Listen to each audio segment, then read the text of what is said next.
J'ai eu l'occasion de lire par bout Bossuet, 16e, 17e siècle. Alors, regardez, les amis, ça fait longtemps, là, c'est du vieux stock. Mais le gars était un génie. En quoi était-il un génie? Il était un génie dans la construction de ses textes. Hein? Oui. Et ce que nous faisions avec Bossuet n'était pas de se pâmer devant son contenu littéraire, mais la forme de présentation de ses œuvres. Alors, il faisait des oraisons funéraires. Les curés déclamaient du Bossuet quand venait le temps d'enterrer une personne célèbre. Et on étudiait les textes de Bossuet pour une raison très particulière. Les phrases étaient horriblement longues. 5 lignes, 10 lignes, 20 lignes pour une phrase. Virgule, point virgule, deux points, et ça faisait tout un texte. J'aimais ça. J'aimais comprendre vraiment sa pensée dans sa construction. Et évidemment, j'aimais ça. Puis comme j'aimais ça, ben, parce que j'aimais ça, comme j'aimais ça, j'étais un des meilleurs. J'étais bon. J'étais bon là-dedans. Et j'aimais ça.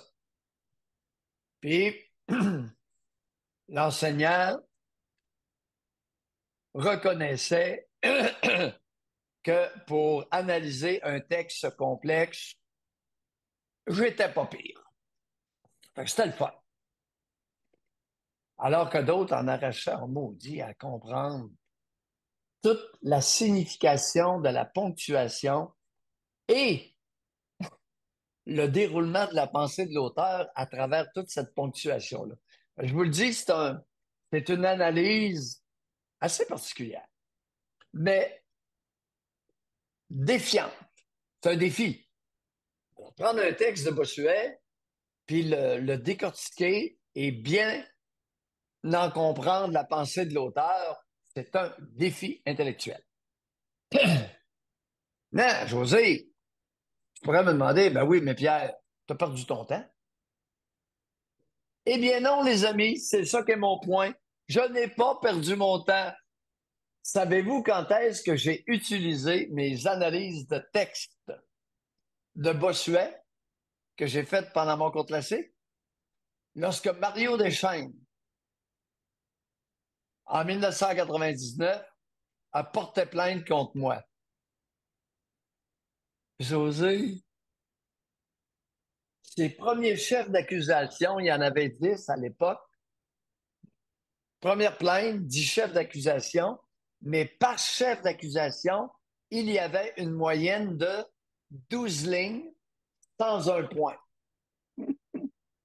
12 lignes dactylographiées avec des virgules et des points-virgules. José, il y a quelqu'un d'extrêmement brillant qui a construit les maudits chefs d'accusation. Est-ce que c'est Mario Deschênes? Non. Je pense pas qu'il ait l'intelligence.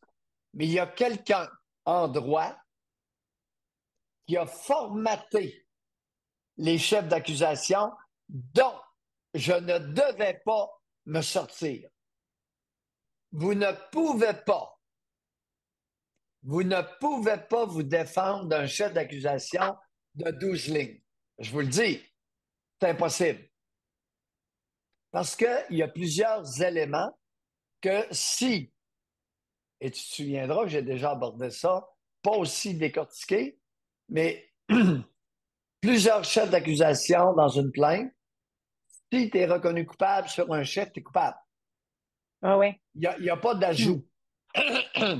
Et si tu manques l'essentiel de ce que quelqu'un va voir comme étant essentiel dans les 12 lignes, t'es perdu, t'es coupable sur ce chef-là.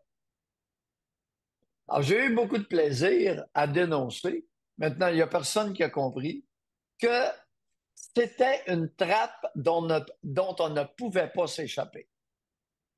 Mario, c'est pas un petit coon qui va me sortir des ongles. Et je dis à l'époque, Mario, t'as perdu ta fiole au collège de médecins.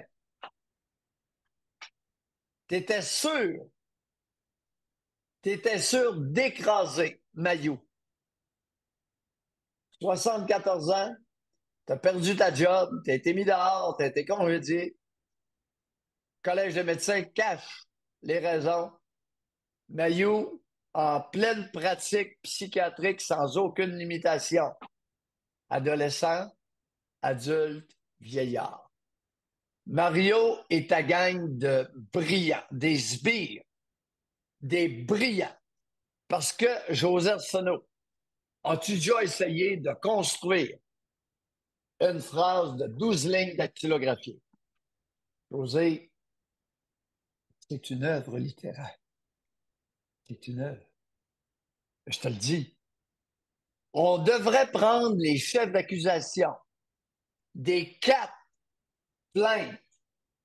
Ça, ça équivaut à peu près à tout près de 35-38 chefs d'accusation, la plupart de 12 lignes en moyenne, et soumettre ça à des universitaires pour études de texte, comme, Ouais. Ouais. comme j'avais fait, moi, dans mon analyse des textes des oraisons funèbres Ouais. lors des décès de personnes illustres par Bossuet. Alors, c'était ma divagation de ce matin. J'ose espérer que ça vous a intéressé. Moi, ça m'a intéressé de vous en parler.